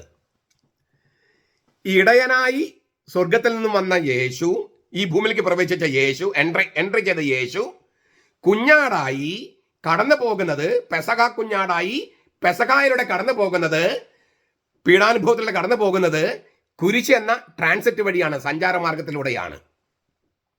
എന്തെല്ലാം കാര്യങ്ങളാണ് നോക്കിയേ. പാസ്ഹ, പെസഹ. പാസ്ഹോ പീഡാനുഭവം, പാസ്ഹ കുഞ്ഞാട്, പെസഹ കടന്നുപോക്ക്. അതെല്ലാം സംഭവിക്കുന്നത് കുരിശ് എന്ന സഞ്ചാരമാർഗം, ട്രാൻസിറ്റ്. ഇത്രയും കാര്യങ്ങളാണ് കർത്താവ് പറഞ്ഞു വെച്ചിരിക്കുന്നത്. പീഡ അനുഭവിക്കും മുൻപ് ഈ പെസഹ നിങ്ങളോട് കൂടെ കഴിക്കാൻ ഞാൻ വല്ലാത്ത മോഹത്തോടെ കൊതിച്ചു പോയി, വല്ലാത്ത കൊതിയോടെ മോഹിച്ചു, കൊതി കൊണ്ട് ഞാൻ ആഗ്രഹിച്ചു. അങ്ങനെ തർജ്ജമ ചെയ്യാം. വിത്ത് ഡിസയർ ഐ ഹാവ് ഡിസയേർഡ്. മോഹത്തോടെ ഞാൻ കൊതിച്ചു. With great passion I have desired എന്നെല്ലാം പറയുന്നത് ഞാൻ പറഞ്ഞല്ലോ, ഈ അങ്ങേയറ്റം തീവ്രമായ മോഹമുണ്ടായി എന്ന അർത്ഥത്തിലാണ്. എന്തുകൊണ്ട് ഇത്ര തീവ്രമായ മോഹം യേശുവിന്? തൻ്റെ ജീവിതം മുഴുവൻ ഇതിനു വേണ്ടിയിട്ടാണ് അവൻ ചെലവഴിച്ചത്. നമ്മുടെ കർത്താവിൻ്റെ പരസ്യ ജീവിതം നോക്കിയേ, തുടക്കം തൊട്ട് അവസാനം വരെ നോക്കുക. ഈ ആദ്യത്തെ പ്രലോഭനം തന്നെ കല്ലുകൾ അപ്പമാക്കുക. അപ്പവുമായിട്ട് ബന്ധപ്പെട്ട പിശാചിൻ്റെ പ്രലോഭനത്തിൽ കെണിയുള്ളതുകൊണ്ടാണ് അവൻ കല്ലുകൾ അപ്പമാക്കാതിരുന്നത്. അതായത് അപ്പം കൊടുക്കുക, അപ്പം മാത്രം കൊടുക്കുക, ദൈവമില്ലാത്ത അപ്പം, ഭൗതികമായ അപ്പം മാത്രം കൊടുക്കുക, കമ്മ്യൂണിസ്റ്റുകാർ കൊടുക്കുന്ന പോലെ. അത് കെണിയാണ്. കാരണം ഭൗതികമായ അപ്പം മാത്രം കൊടുത്താൽ, ഭൗതികമായ സൗകര്യങ്ങൾ മാത്രം കൊടുത്താൽ അത് നമ്മുടെ വയറ്റിൽ, നമ്മുടെ ജീവിതത്തിൽ വിഷമായി മാറുകയും നമ്മൾ കൊല്ലുകയും ചെയ്യും. അതുകൊണ്ട് കർത്താവ് ആ കെണിയിൽ പെട്ടില്ല. പക്ഷേ കർത്തൃപ്രാർത്ഥന പഠിപ്പിച്ചപ്പോൾ അന്നന്ന് വേണ്ട ആഹാരത്തിന് വേണ്ടി മാത്രം പ്രാർത്ഥിച്ചാൽ പോരാ, ആവശ്യമായ ആഹാരം, അതായത് നാളത്തെ ആഹാരത്തിന് വേണ്ടി, കുഞ്ഞാടിൻ്റെ കല്യാണ വിരുന്നിൽ വിളമ്പുന്ന, സ്വർഗത്തിൽ വിളമ്പുന്ന ആ ആഹാരത്തിന് വേണ്ടി നമ്മൾ പ്രാർത്ഥിക്കണം. ഇതേക്കുറിച്ച് ഞാൻ കഴിഞ്ഞ ക്ലാസ്സിൽ പറഞ്ഞതാണ്, മിനിഞ്ഞാത്ത ക്ലാസ്സിൽ പറഞ്ഞതാണ്. അങ്ങനെ പ്രാർത്ഥിക്കണമെന്ന് കർത്താവ് പഠിപ്പിച്ചു. അന്നന്ന് വേണ്ട ആഹാരത്തിന് വേണ്ടി മാത്രമല്ല, നാളത്തെ അപ്പത്തിന് വേണ്ടി, വിശുദ്ധ കുർബാനയ്ക്ക് വേണ്ടി പ്രാർത്ഥിക്കണമെന്ന് കർത്താവ് പഠിപ്പിച്ചു. എന്നിട്ട് നാളത്തെ അപ്പം കിട്ടാൻ വേണ്ടി പ്രാർത്ഥിക്കണമെന്ന് പഠിപ്പിച്ച കർത്താവ് നാളത്തെ അപ്പം ഇന്ന് നൽകുന്നതാണ് വിശുദ്ധ കുർബാന. ഞങ്ങൾക്ക് ആവശ്യമായ അപ്പം നൽകണമെന്നാണ് സീറോ മലബാർ സഭയിൽ കുർബാനയിൽ ചൊല്ലുന്നത്. കൊന്തയിൽ ചൊല്ലുന്നത് അന്നന്ന് വേണ്ട ആഹാരം നൽകാനാ, കുർബാനയിൽ ആവശ്യമായ ആഹാരം നൽകാനാ. രണ്ടും എപ്പിയൂസിയൻ എന്ന ഗ്രീക്ക് വാക്കിന്റെ തർജ്ജമയാണ്. രണ്ട് തരത്തിൽ തർജ്ജമ ചെയ്യാം. അപ്പോൾ ആവശ്യമായ ആഹാരത്തിന് പ്രാർത്ഥിക്കാൻ കർത്താവ് പഠിപ്പിച്ചു. അങ്ങനെ പഠിപ്പിച്ച കർത്താവ് നാളത്തെ അപ്പം, ആവശ്യമായ അപ്പം, അതായത് കുഞ്ഞാടിന് കല്യാണ വിരുന്നിൽ വിളമ്പുന്ന അപ്പം ഇന്ന് നൽകുന്നതാണ് വിശുദ്ധ കുർബാന. അതുകൊണ്ട് തന്നെ 2 പ്രാവശ്യം അപ്പം വർദ്ധിപ്പിച്ചു, യഹൂദ സമുദായത്തിന് വേണ്ടിയും വിജാതി സമുദായത്തിന് വേണ്ടിയും. ഇതുകൊണ്ടാണ് നമുക്ക് വിവിധ കുർബാന സമൂഹങ്ങൾ അല്ലെങ്കിൽ റീത്തുകൾ, ലിറ്റർജിക്കൽ ഫാമിലീസ് ഉള്ളത്. സഭ ഒന്നേ ഉള്ളൂ, പക്ഷെ പല ലിറ്റർജിക്കൽ ഫാമിലി ഉണ്ട്. കർത്താവ് അങ്ങനെ സ്ഥാപിച്ചത്. ഇതേക്കുറിച്ചൊക്കെ ഞാൻ വളരെ വിശദമായി മുമ്പ് പറഞ്ഞിട്ടുണ്ട്. എല്ലാ വീഡിയോസും കാണുക എന്നാണ് എനിക്ക് വീണ്ടും പറയാനുള്ളത്. എന്നിട്ട് നോട്ട് എടുക്കുക. പലരും നോട്ട് എടുക്കുന്ന കാര്യമൊക്കെ എന്നോട് പറഞ്ഞു, നല്ല കാര്യം. അത് കഴിഞ്ഞിട്ട് പിന്നെ കർത്താവ് പലപ്പോഴും ഭക്ഷണത്തിനിരിക്കുന്നു. ഒരു ഫരിസായൻ്റെ വീട്ടിൽ ഭക്ഷണത്തിനിരിക്കുന്നു. പാപികളോടൊപ്പം ഭക്ഷണത്തിനിരുന്നപ്പോൾ ലൂക്കാസിന്റെ സുവിശേഷം 15-ാമത്തെ അധ്യായത്തിൽ ഫരിസായർ പറഞ്ഞു, ഇവൻ പാപികളെ സ്നേഹിതനാണ്, പാപികളുടെ ഭക്ഷണം കഴിക്കുന്നു. കർത്താവ് അത് ന്യായീകരിച്ചൊരു 3 ഉപമകൾ പറഞ്ഞു. പിന്നെ വേറെ എത്രയോ സദ്യകളുണ്ട് അവിടെ. പിന്നെ ഒരുപാട് കല്യാണത്തെക്കുറിച്ചുള്ള ഒരുപാട് ഉപമകൾ, ദൈവരായത്തിൽ ഉപമകൾ പലതും പറഞ്ഞു. അങ്ങനെ ഈ കുർബാന എന്ന ആ വിരുന്ന്, പാപികളോടൊത്തുള്ള പന്തിഭോജനം, അതെല്ലാം കുർബാനയുടെ ഒരു ഇത് നൽകുകയാണ്. എന്നിട്ട് പാപികളോടൊപ്പമാണ് അവൻ അന്ത്യത്താഴത്തിന് ഇരുന്നത്. ഇന്നും പാപികളോടൊപ്പമാണ് അവൻ ഭക്ഷിക്കുന്നത്. നമുക്ക് ആർക്കാണ് എത്രയൊക്കെ കുമ്പസാരിച്ചാലും, എത്ര നന്നായിട്ട് കുമ്പസാരിച്ചാലും നമുക്ക് ആർക്കാണ് ദൈവമായിട്ട് ഒന്നാകാനുള്ള യോഗ്യതയുള്ളത്? നമ്മളപ്പോഴും പാപികളല്ലേ? പാപികളാണ്. മാരകപാപം ഇല്ലാതെ ഇരിക്കാൻ നമ്മൾ കുമ്പസാരിക്കുന്നു, പക്ഷെ എന്നാലും ഒരു പാപാവസ്ഥ നമുക്കില്ലേ? അപ്പോൾ പാപികളോടൊപ്പമാണ് കർത്താവ് ഭക്ഷണത്തിന് ഇരിക്കണേ അന്നും ഇന്നും. പാപികളുമായിട്ടാണോ ഒന്നാകുന്നത് അന്നും ഇന്നും. ആ പാപികളെ ദൈവികമാക്കുകയാണ് വിശുദ്ധ കുർബാനയുടെ ലക്ഷ്യം തന്നെ. ചുരുക്കത്തിൽ ഈ യേശുവിൻ്റെ ജീവിതം മുഴുവൻ തുടക്കം മുതൽ ഒടുക്കം വരെ ഈ കുർബാന സ്ഥാപിച്ച് മനുഷ്യരുമായിട്ട് പാപികളായ മനുഷ്യർ ഒന്നാകാൻ വേണ്ടിയാ. ഇതാണ് ഈ വല്ലാത്ത കൊതിയോടെ ഞാൻ മോഹിച്ചു എന്ന് പറയണേ. വല്ലാത്ത കൊതിയോടെ ഞാൻ മോഹിച്ചു. അപ്പം നമുക്ക് എന്താണ് ഈ വിശുദ്ധ കുർബാന നടക്കുന്നതെന്ന് ചോദിക്കാം. എന്താണ് വിശുദ്ധ കുർബാന നടക്കുന്നത്? തോമസ് അക്വിനാസ് പറഞ്ഞത് ട്രാൻസ്സബ്സ്റ്റാൻസിയേഷൻ എന്നാണ്. ഇതൊക്കെ നിങ്ങൾ കേട്ട് കാണും ഈ വാക്ക്. ഇതൊരു താത്വികമായ ഫിലോസോഫിക്കലായിട്ടുള്ള ഒരു വിശദീകരണമാണ്. ഞാൻ വേണമെങ്കിൽ വ്യാഖ്യാനിക്കാം, ഞാൻ പഠിച്ചിട്ടുണ്ട്. പക്ഷെ നിങ്ങൾക്ക് മനസ്സിലാക്കാൻ വലിയ പ്രയാസമായിരിക്കും. ഞാൻ അച്ഛന്മാർക്കും അതുപോലെ ക്ലാസ് എടുക്കുമ്പോഴിങ്ങനെ ഈ സ്ഥിരമായിട്ട് ക്ലാസ് കേൾക്കുന്നവർക്കൊക്കെ ഞാൻ പഠിപ്പിക്കുമ്പോൾ എൻ്റെ ട്രാൻസ്ലേറ്റർ പറയുന്നത് ഇത്രയും, അതായത് എന്താണ് സബ്സ്റ്റൻസ്, എന്താണ് ആക്സിഡൻസ്, ആഗന്തുകം എന്നൊക്കെയാണ് മലയാളം, എന്താണ് സത്ത, ഇതൊക്കെ ഏറ്റവും നന്നായിട്ട് ഞാൻ കേട്ടിരിക്കുന്നത് മാണിപ്രപഞ്ചൻ പറഞ്ഞപ്പോഴാണെന്നാണ് അവർ പറഞ്ഞിരിക്കുന്നത്. അതുകൊണ്ട് അച്ഛന്മാരോട് പറയും, നിങ്ങൾ ഫിലോസഫി പഠിച്ചപ്പോൾ മനസ്സിലായിട്ടില്ലെങ്കിൽ മാണിപ്രപഞ്ചനെ കേൾക്കുമെന്ന് പറയും. ഞാൻ വളരെ ഉദാഹരണമൊക്കെ സഹിതം ഞാൻ അവതരിപ്പിക്കാറുണ്ട്. മാണിപ്രപഞ്ചൻ്റെ 42 മണിക്കൂർ നീണ്ടു നിൽക്കുന്ന പ്രഭാഷണം എന്ന് പറഞ്ഞ DVD-ക്കകത്തൊക്കെ ഞാൻ ഇതിങ്ങനെ നന്നായിട്ട് അവതരിപ്പിച്ചിട്ടുണ്ട്. പക്ഷേ ഇപ്പോൾ ഈ ഒരു വീഡിയോയിൽ ഞാൻ ട്രാൻസ്സബ്സ്റ്റാൻസിയേഷൻ എന്ന് പറയാതെ തന്നെ എന്താണ് അതുകൊണ്ട് തോമസ് അക്വിനാസ് ഉദ്ദേശിച്ചെന്ന് ഞാൻ പറയാം. ആ വാക്ക് ഓറിയന്റൽ സഭകൾ സാധാരണ ഉപയോഗിക്കാറില്ല, കാരണം അത് തത്വശാസ്ത്രമാണ്. തത്വശാസ്ത്രം ആവശ്യമില്ല നമുക്ക് ഈ കുർബാന എന്ന രഹസ്യം അറിയാൻ. തത്വശാസ്ത്രം കൂടി വ്യാഖ്യാനിക്കാൻ പറ്റിയാൽ നല്ല കാര്യം, അത് വേണ്ടെന്നല്ല ഞാൻ പറഞ്ഞേ. പക്ഷേ തത്വശാസ്ത്രം പഠിക്കാത്തവർക്ക് ട്രാൻസ്സബ്സ്റ്റാൻസിയേഷൻ എന്താണെന്ന് പറഞ്ഞ് ബോധ്യപ്പെടുത്തുക എളുപ്പമല്ല. കാരണം എന്താണ് സബ്സ്റ്റൻസ്, എന്താണ് ആക്സിഡൻസ്, സത്ത എന്താണ്, ആഗന്തുകം എന്താണ്, ട്രാൻസ്സബ്സ്റ്റാൻസിയേഷൻ എന്താണ്, ഇതൊക്കെ പറഞ്ഞ് പഠിപ്പിക്കണമെങ്കിൽ ഒരുപാട് ഫിലോസഫി അറിയണം. ഇതൊന്നുമില്ലാതെ തന്നെ വളരെ ലളിതമായിട്ട് വിശുദ്ധ കുർബാനയിൽ എന്താ സംഭവിക്കണം ഞാൻ പറയാം. വളരെ സിമ്പിളായിട്ട് 3 കാര്യങ്ങൾ ഓർത്താൽ ഉത്തരം കിട്ടും. തിരുവുത്ഥാനം ചെയ്തവൻ, മരിച്ചവൻ ഉയർപ്പിക്കപ്പെട്ടവൻ. രക്ഷയുടെ ആദ്യ ഗഡുവായിട്ട് നൽകിയത് എന്താണ്? പരിശുദ്ധാത്മാവിനെയാണ്. FSA ലേഖനത്തിൽ 1:13-14, 2 കൊരിന്തോസ് 1:22. രക്ഷയുടെ ആദ്യ ഗഡു. ഇപ്പം ഞാനൊരു 1000 രൂപ നിങ്ങൾക്ക് തരാനുണ്ടെന്ന് വിചാരിക്കാം. ഗ്യാരണ്ടി ആയിട്ട് ആദ്യ ഗഡുവിറ്റ് 100 രൂപ തരുന്നു, ബാക്കി 900 രൂപ പിന്നീട് തരാമെന്ന് പറയുന്നു. അങ്ങനെ നമുക്ക് പൂർണ്ണമായിട്ടും രക്ഷ സ്വർഗത്തിൽ നൽകുമെന്നതിൻ്റെ ഗ്യാരണ്ടി ആയിട്ട്, ജാമ്യത്തുകയായിട്ട്, ആദ്യ ഗഡുവായിട്ട് പരിശുദ്ധാത്മൻ നൽകിയിരിക്കുന്നു ഉത്ഥാനം ചെയ്തവൻ. ഇതാണ് പൗലോസിലൊക്കെ പറയണേ. ആ ഉത്തിതനായ യേശു എന്ന ആളിൽ നിന്നുകൊണ്ട് ഈ പരിശുദ്ധാത്മാവ് ആകുന്ന ആദ്യ ഗഡുവിനെ വിശ്വാസികൾക്ക് നൽകാൻ യേശു തിരഞ്ഞെടുക്കുന്ന ആളുകളെയാണ് വൈദികരെന്ന് പറയണേ. യേശു എന്ന ആളിൽ നിന്നുകൊണ്ട് രക്ഷയുടെ ആദ്യ ഗഡുവായ പരിശുദ്ധാത്മാവിനെ സത്യവിശ്വാസികൾക്ക് നൽകാനായിട്ട് യേശു തന്നെ തിരഞ്ഞെടുത്ത് അവൻ്റെ സ്ഥാനത്ത് നിർത്തുന്നവരെയാണ് വൈദികരെന്ന് വിളിക്കണേ. അപ്പോൾ ഇൻ പെർസോണ ക്രിസ്തി, ഇതുകൊണ്ടാണ് ലയോൺ മാർപ്പാപ്പ പറഞ്ഞത് മറ്റൊരു ക്രിസ്തുവായിട്ട് മാറണം വൈദികൻ. കാരണം ക്രിസ്തു എന്ന ആളിൽ നിൽക്കുകയാണ്. അങ്ങനെ ക്രിസ്തു എന്ന ആളിൽ നിന്നുകൊണ്ട് യേശുവിൻ്റെ തിരുവചനം, ഇത് എൻ്റെ ശരീരം ആകുന്നു, ഇത് എൻ്റെ രക്തം ആകുന്നു എന്ന് പറഞ്ഞ് പരിശുദ്ധാത്മാവിൻ്റെ ശക്തിയാൽ, നിന്റെ ഭർത്താവേ നിന്റെ പരിശുദ്ധാത്മാവ് എഴുന്നള്ളി വരട്ടെ ശക്തിയാൽ ഈ തിരുവചനം ഉച്ചരിക്കപ്പെടുമ്പോൾ ക്രിസ്തുവൻ ആളിൽ നിന്നുകൊണ്ട് ക്രിസ്തുവന്റെ തിരുവചനം പരിശുദ്ധാത്മാവേ നിന്റെ ആത്മാവ് ഇറങ്ങി വരട്ടെ എന്ന് പറഞ്ഞിട്ട് ആ പരിശുദ്ധാത്മ ശക്തിയിൽ ഉച്ചരിക്കുമ്പോൾ പരിശുദ്ധാത്മാവ് ഇറങ്ങി വന്ന് ഈ വചനത്തിന് ജീവൻ കൊടുക്കുകയാണ്, വചനത്തിന് ജീവൻ വെക്കുകയാണ്. അപ്പോൾ ഇത് എൻ്റെ ശരീരമാകുന്നു എന്ന വചനം സാക്ഷാത്കരിക്കപ്പെടുന്നു, യാഥാർത്ഥ്യമാകുന്നു. അത് അവൻ്റെ ശരീരമായി മാറുന്നു. ഇതെൻ്റെ രക്തമാകുന്നു എന്ന് പറയുമ്പോൾ അവൻ്റെ രക്തമായി മാറുന്നു. പരിശുദ്ധാത്മാവിൻ്റെ ആഗമനത്തോടെ തിരുവചനത്തിന് ജീവൻ വയ്ക്കുന്നു. ഇതുകൊണ്ടാണ് അനാഫ്ര മുഴുവനാണ് കൂദാശ വചനമെന്ന് പഠിപ്പിക്കുന്നത്. ഈ സ്ഥാപനവാക്യങ്ങൾ മാത്രമല്ല കൂദാശ വചനം. കാരണം പരിശുദ്ധാത്മാവിൻ്റെ ആഗമനത്തോടെയാണ് അത് പൂർത്തിയാകുന്നത്. ലത്തീൻ സഭയിൽ പരിശുദ്ധാത്മാവിൻ്റെ ആഗമനത്തിന് പ്രാർത്ഥിക്കുന്നത് കൂദാശ വചനം ഉച്ചരിക്കുന്നതിന് മുൻപാണ്, സ്ഥാപനവാക്യം ഉച്ചരിക്കുന്നതിന് മുൻപാണ്. സീറോ മലബാർ സഭയിൽ അനാഫ്രയുടെ ഒരു വലിയ ഘട്ടം കഴിഞ്ഞിട്ട് ഏറ്റവും അവസാനമാണ് പരിശുദ്ധാത്മാവിൻ്റെ ആഗമനം. അത് ആ രക്ഷാചരിത്രത്തിൽ സംഭവിച്ച അതേ ക്രമത്തിൽ പോകുന്നത് കൊണ്ടാണ്. പരിശുദ്ധാത്മാവിനെ അയച്ചത് ഉത്ഥാനത്തിന് ശേഷമാണല്ലോ. അപ്പോൾ ആ ക്രമത്തിലൂടെ പോകുന്നത് കൊണ്ടാണ്. രണ്ടിൻ്റെതായ ദൈവശാസ്ത്രമുണ്ട്. അപ്പോൾ പുതുജീവൻ നാമ്പെടുക്കുകയാണ്. കർത്താവ് ഇത് പറഞ്ഞിട്ടുണ്ട്. 12-ാമത്തെ അധ്യായം, യോഹന്നാൻ 12-ാമത്തെ അധ്യായത്തിൽ ഗോതമ്പ് മണി നിലത്ത് വീണ് അഴിഞ്ഞ് അല്ലേ? അത് മരിച്ച് ഉത്ഥാനം ചെയ്യുമ്പോഴാണ്, ഉയർക്കുമ്പോഴാണ് പുതുനാമ്പുണ്ടാകുന്നു. ഏതാണ് ആ ഗോതമ്പ് മണി? യേശു തന്നെ രഹസ്യം പറയണേ. യേശു വാങ്ങുന്ന ഗോതമ്പ് മണി നിലത്ത് വീണ്, അതായത് മരിച്ച് പുതിയ ജീവൻ വരുന്നു. അതാണ് കുർബാന. ആ അപ്പം, ഗോതമ്പപ്പം യേശു തന്നെയാണ്. ആ ഗോതമ്പ് മണി നിലത്ത് വീണ് അടിഞ്ഞ് പുതുജീവൻ, പുതുനാമ്പ് എടുക്കുന്നത് യേശു തന്നെയാണ്. അപ്പൊ യേശുവിന്റെ തന്നെ വചനം പൂർത്തിയാക്കപ്പെടുകയാണ് വിശുദ്ധ കുർബാനയിൽ.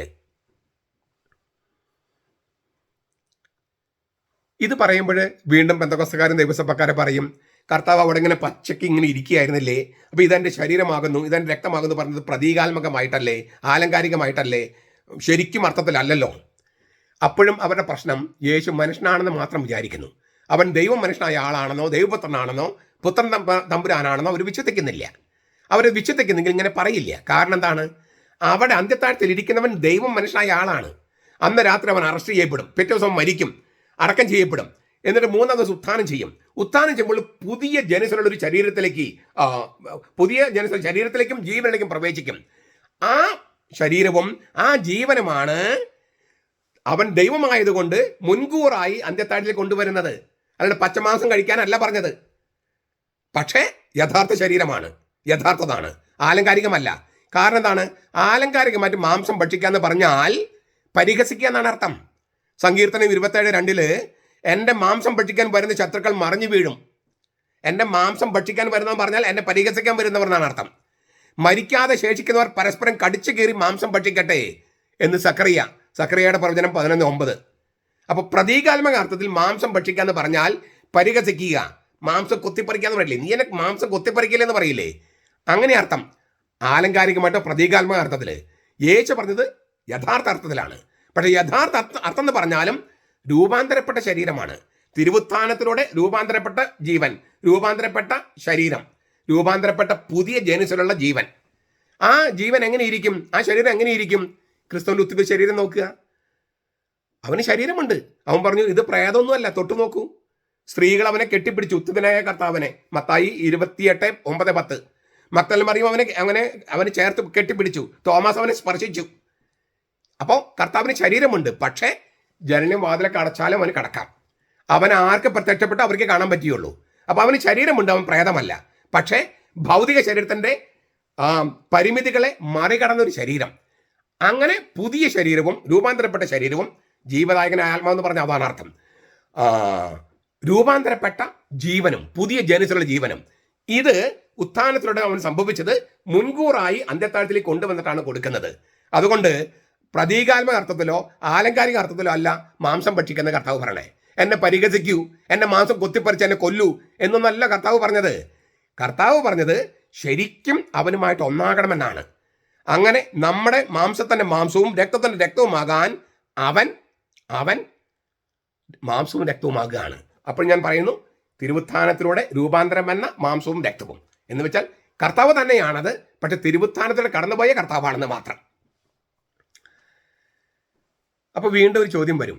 ഞാൻ പറഞ്ഞു, ക്രിസ്തു നാളിൽ നിന്ന് ക്രിസ്തുവിൻ്റെ വാക്കുകൾ ഉച്ചരിച്ച് പരിശുദ്ധ റൂഹായി ഇറക്കിക്കൊണ്ടുവന്ന് പരിശുദ്ധ ആത്മാവിനെ, ജീവദായകനായ ആത്മാവിനെ സത്യവിശ്വാസികൾ കൊടുക്കാൻ വേണ്ടിയാണ് വൈദികർ. അപ്പോൾ ഹെബ്രായ ലേഖനം 7:24 പറഞ്ഞിട്ട് ഈ പറഞ്ഞ പെന്തക്കോസ്തുകാരും യഹോവ സാക്ഷികളൊക്കെ പറയും യേശുവിൻ്റെ പൗരോഹിത്യം കൈമാറ്റം ചെയ്യപ്പെടുന്നില്ല, അതുകൊണ്ട് പൗരോഹിത്യം കർത്താവ് സ്ഥാപിച്ചിട്ടില്ല എന്നൊക്കെ പറയും. ഒന്നാമത്തിലെ കൈമാറ്റം എന്നുള്ള വാക്കല്ല അവിടെ ഉപയോഗിച്ചിരിക്കുന്നത്. എന്താണ്? ഇവനോ എന്നേക്കും നിലനിൽക്കുന്നത് കൊണ്ട് മാറാത്ത പൗരോഹിത്യമാണ് പ്രാപിച്ചിരിക്കുന്നത് എന്നാണ്.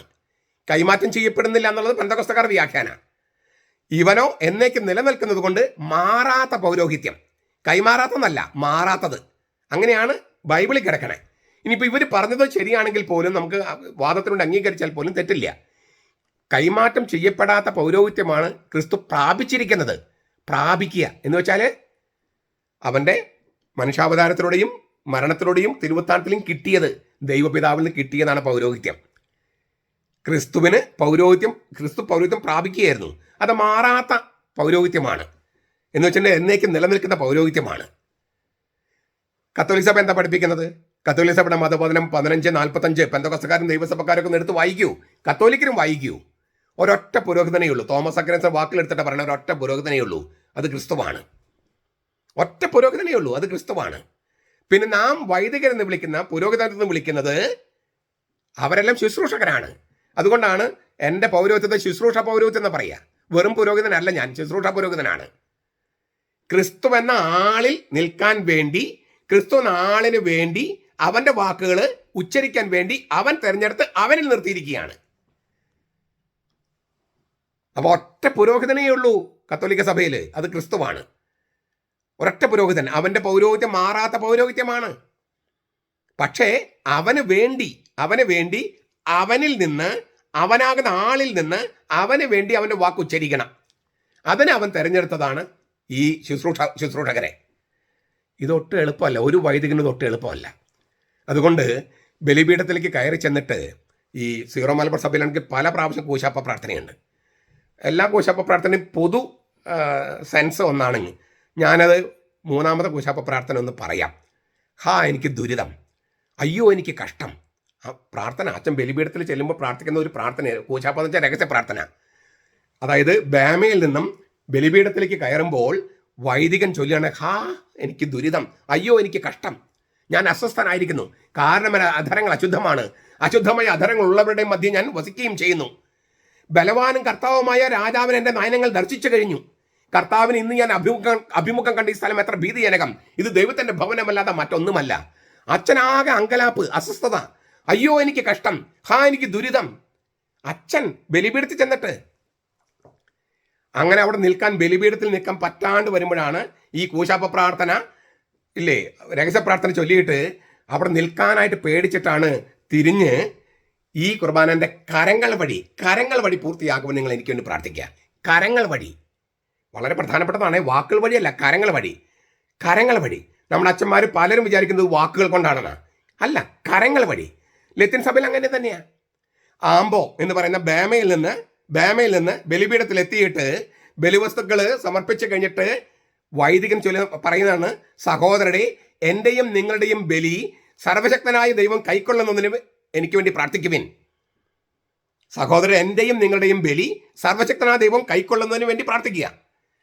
മറുപടി എന്താണ്? ജനങ്ങൾ കർത്താവിൻ്റെ നാമത്തിൻ്റെ മഹത്വത്തിനും നമ്മുടെയും വിശുദ്ധ സഭയുടെ നന്മയ്ക്ക് വേണ്ടി കർത്താവ് ഈ ബലി അങ്ങയുടെ കരങ്ങളിൽ നിന്ന് സ്വീകരിക്കുമാറാകട്ടെ.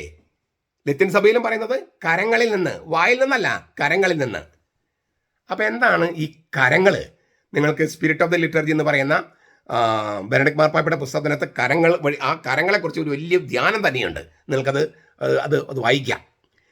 ആരാണ് പുരോഹിതൻ? വിശുദ്ധ ജോൺ മരിയ വിയാനി ഒരിക്കൽ തൻ്റെ ഇടവക്കാരോട് ചോദിച്ചു, ആഴ്സലെ ഇടവക്കാരോട് ചോദിച്ചു, ആരാണ് പുരോഹിതൻ? എന്നിട്ട് അദ്ദേഹം തന്നെ മറുപടി പറഞ്ഞു, പുരോഹിതൻ ഒരു മനുഷ്യനാണ്, പക്ഷേ ആ മനുഷ്യനെ ദൈവം അനുസരിക്കുന്നു. ഏത് മനുഷ്യനെയാണോ ദൈവം അനുസരിക്കുന്നത് ആ മനുഷ്യനാണ് പുരോഹിതൻ. നിങ്ങൾ 100 പ്രാവശ്യം ഇത് കേൾക്കണേ. ഏത് മനുഷ്യനെയാണോ ദൈവം അനുസരിക്കുന്നത് ആ മനുഷ്യനാണ് പുരോഹിതൻ. എന്താണ് അദ്ദേഹം പറഞ്ഞതിൻ്റെ അർത്ഥം? ഈ യേശു എന്ന ആളിൽ നിൽക്കുകയാണ് വൈദികൻ. എന്നിട്ട് സ്വർഗത്തിലേക്ക് കരങ്ങൾ ഉയർത്തി. ഈ യോഹന്നാൻ 17:1 ഈശോ പിതാവിങ്കലേക്ക് സ്വർഗത്തിൽ കണ്ണുകൾ ഉയർത്തി. നമ്മുടെ മൽപ്പാനച്ചൻ സ്വർഗം താഴെയല്ല മുകളിലല്ല ഇടത്തുമല്ല വലത്തുമല്ല, അതുകൊണ്ട് മുകളിലേക്ക് കണ്ണുകൾ ഉയർത്തേണ്ടെന്നൊക്കെ പറയുണ്ടായി. അതൊക്കെ യേശുവിൻ്റെ പ്രബോധനത്തിന് വിരുദ്ധമാണ്. യേശു സ്വർഗത്തിലേക്ക് കണ്ണുകൾ ഉയർത്തിയെന്നാണ് യോഹന്നാൻ 17:1 എഴുതിയിരിക്കുന്നത്. അപ്പോൾ ഈ വൈദികൻ, യേശു എന്ന ആളിൽ നിൽക്കുന്ന വൈദികൻ സ്വർഗത്തിലെ കണ്ണുകൾ ഉയർത്തിയിട്ട് പിതാവേ കർത്താവേ നിന്റെ പരിശുദ്ധാത്മാവ് എഴുന്നള്ളി വരട്ടെ എന്ന് പറയുമ്പോൾ, നിന്റെ പരിശുദ്ധാത്മാവ് പരിശുദ്ധാത്മാവൻ അയക്കൂ എന്ന് പറയുമ്പോൾ, അയക്കാമെന്ന് ദൈവപിതാവ് വാക്ക് നൽകിയിട്ടുണ്ട്. ആ വാക്ക് നിറവേറുകയാണ്. അവൻ സ്വർഗം തുറന്ന് പരിശുദ്ധാത്മാവൻ അയക്കുകയാണ്.